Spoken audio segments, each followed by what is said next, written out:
The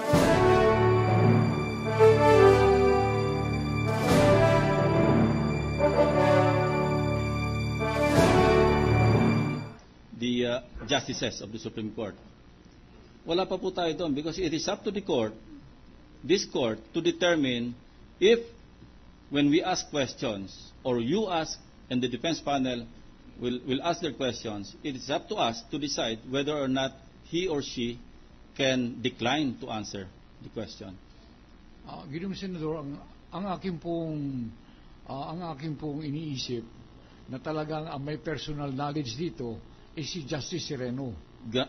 Kanya nga po, that's accepted po. Pero for all you know, hindi lang naman si Justice Sereno ang present doon. Baka meron siyang bit-bit na Supreme Court employee, one member of our staff, na pwede niyong... saklaw po yung yung sa resolution ng Korte. Well, I'll say it again. Pati mga empleyado, saklaw dun sa I'll say it again.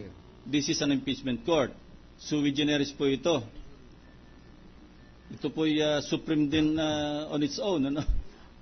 Anyway, I'll not belabor the issue. Baka po naman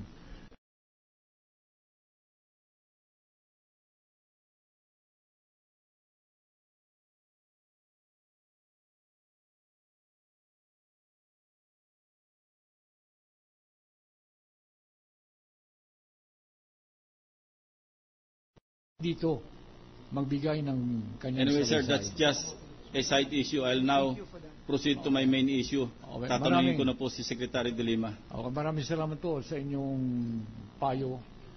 Susubukin po namin yan. Baka naman po maawa si Justice Sereno sa ngalan ng bayan na pumunta rito para magbigay ng kanyang sariling salisay. But if you're waiting for the impeachment court to issue a subpoena, wala na po yun because we have unanimously supported the presiding officer that we will not issue a subpoena to any associate justice of the Supreme Court. Alam po namin kanya po. Now, Madam Witness, magandang hapon po. Magandang hapon din po, Your Honor. When did you first learn? Kailan niyo po unang-unang nalaman na mayroong TRO? Ayon po sa inyong salaysay, mga 1 o'clock ng hapon ng November 15. Tama po ba yan? Opo, nung nag-press con po si Ginoong Maidas Marquez. Now, when did you first learn about the conditions imposed by the Supreme Court? Nabanggit din ho yun. During the press conference? Kung hindi po ako nagkakamali, parang binasa po yun. Binasa po yun ni Maidas Marquez. Pero ayon din sa inyong pag-testify dito, unan yung natanggap yung kopya ninyo around 8:16 a.m. the following day, November 16.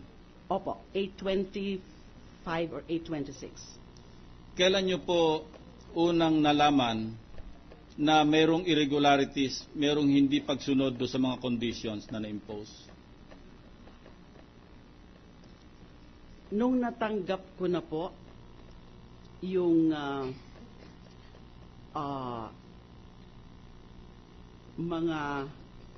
yung November 18 resolution po. November 18 Opo, resolution. Na natanggap, kung hindi po ako nagkakamali, on the same day, November 18. Kailan nyo po pinagbawalan si Ginang Arroyo na umalis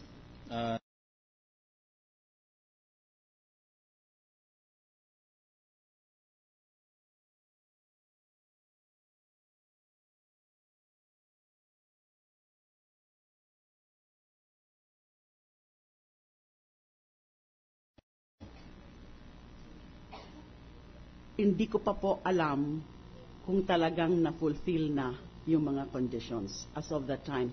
Kasi ang alam ko po, Your Honor, is that pag meron pong mga kondisyon ng isang order, kailangan meron hong confirmatory order yung korte na itong mga kondisyon na nakasaad dito ay na-comply na nung party concerned.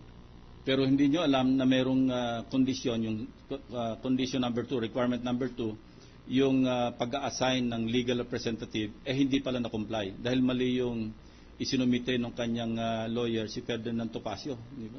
Opo, nung gabi pong yon, hindi ko po alam kung ano sa mga kondisyon na yon ang na-fulfill.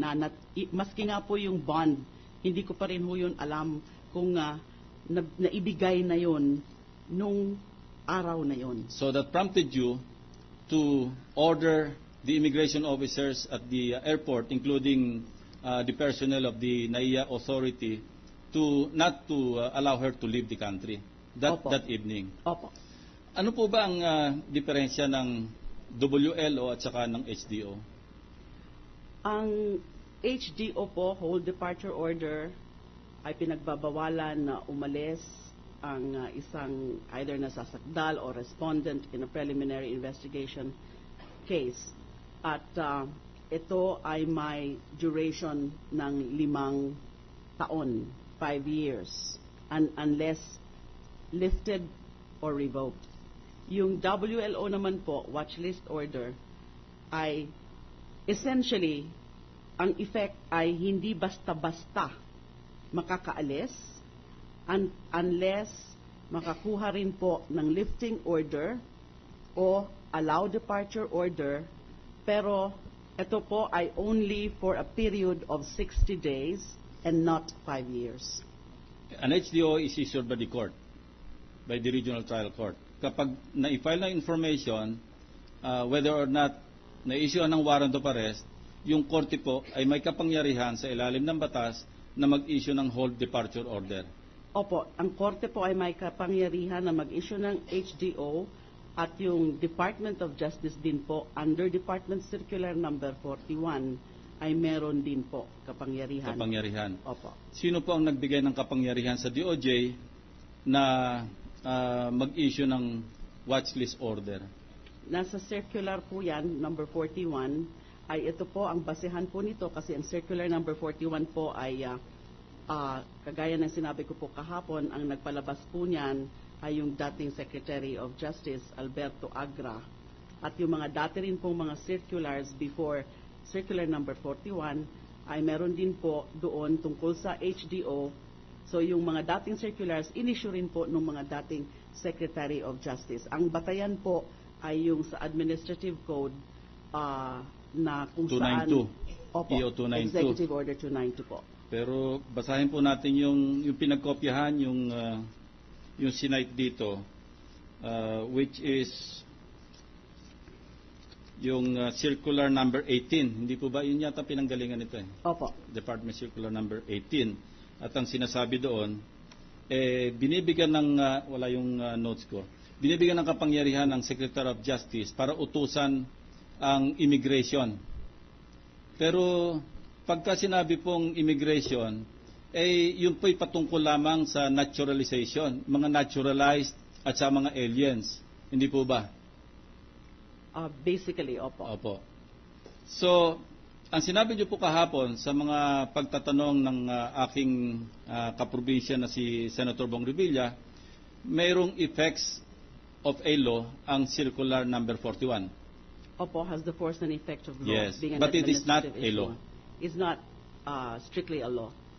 Is there a law that authorizes Circular number 41? Yung batas Mr. po, President, marami po akong pagtatanong na 30 segundo lang. You can go on anyway. Thank you po. wala pong batas expressly authorizing yung Department of Justice o yung Secretary of Justice na mag-issue ng hold departure order or watch list order.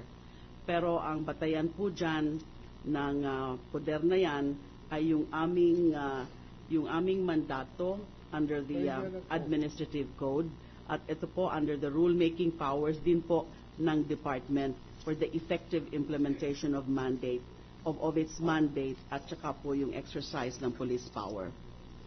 Now, may an agency, in this case the DOJ, grant to itself by issuing a circular that power?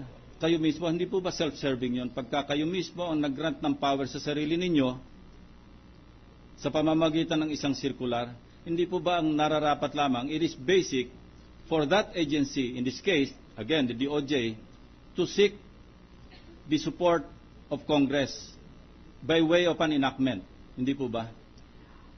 Yan ho ang ideal situation. Kung meron po sana pong talagang batas na talagang directly, expressly, categorically granting us that power, Mas maganda po sana yon. Pero all these years nga po, wala pa. Hindi pa ho yan binibigay o hindi pa ho yan na pinapalabas ng Kongreso. Pero meron po kaming batayan, yung sinasabi ko po kanina sa Administrative Code, meron